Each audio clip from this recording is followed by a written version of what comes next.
So Greg Olsen, you actually traveled in space, but you flunked trigonometry. Yes, I did. Ridgefield Park High School, 1961. So your advice to all of us who really struggled with all of the math, what's your advice? Don't give up. Many of my colleagues who took math courses struggled too. They didn't all get A's and breeze through it, and many of them wound up with engineering degrees doing very important work on defense and space and other things. So the answer is don't give up just because you struggle. And beyond that, to kids out there that might dream of becoming an astronaut one day, you took sort of a different route to outer space, but for someone who wants to get up there, the traditional route, what's your advice?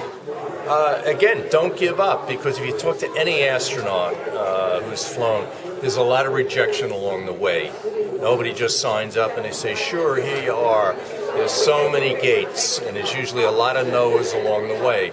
And you just learn that, if you get knocked down once, you get up, you reapply and reapply, and sure enough, if you can do it, in most cases you'll make it. Talk to any astronaut and they'll tell you that same story. A lot of rejection along the way.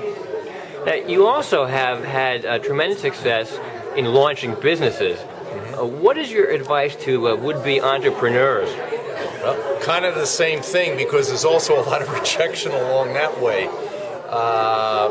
The key I see in successful entrepreneurs is drive. Is just having that from the gut perseverance, that when they do get knocked down, they just get up and keep doing it. And believe me, you're going to get knocked down if you're an entrepreneur. The dream is you just write a business plan, you go out, you get financing, and everything is wonderful. Believe me, it's not like that. How do you objectively gauge, though, whether you should pick yourself up and keep going, or whether you should pack it in and go to something else? Boy, that's something you just have to come to terms with yourself. I always trust my gut. And often when you get rejected, my gut says, no, I should be there, and I keep going.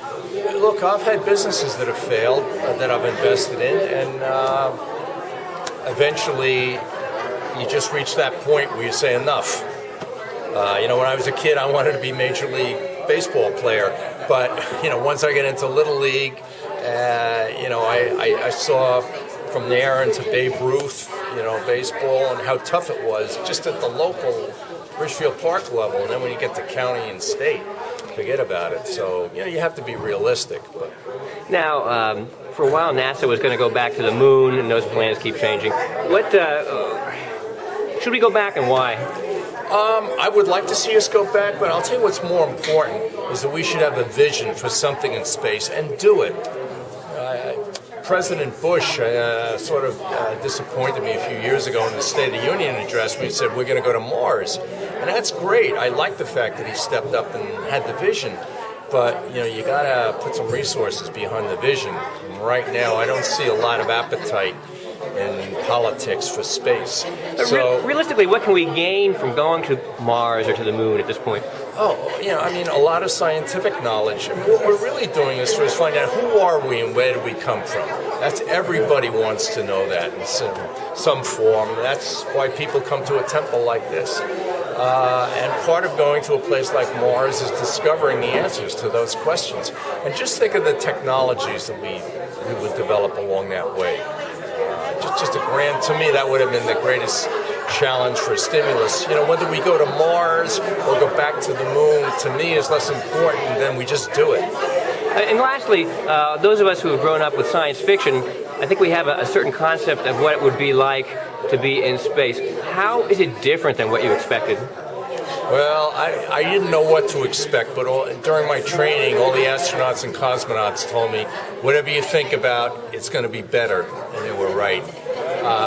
Floating weightlessly there's a magic about it.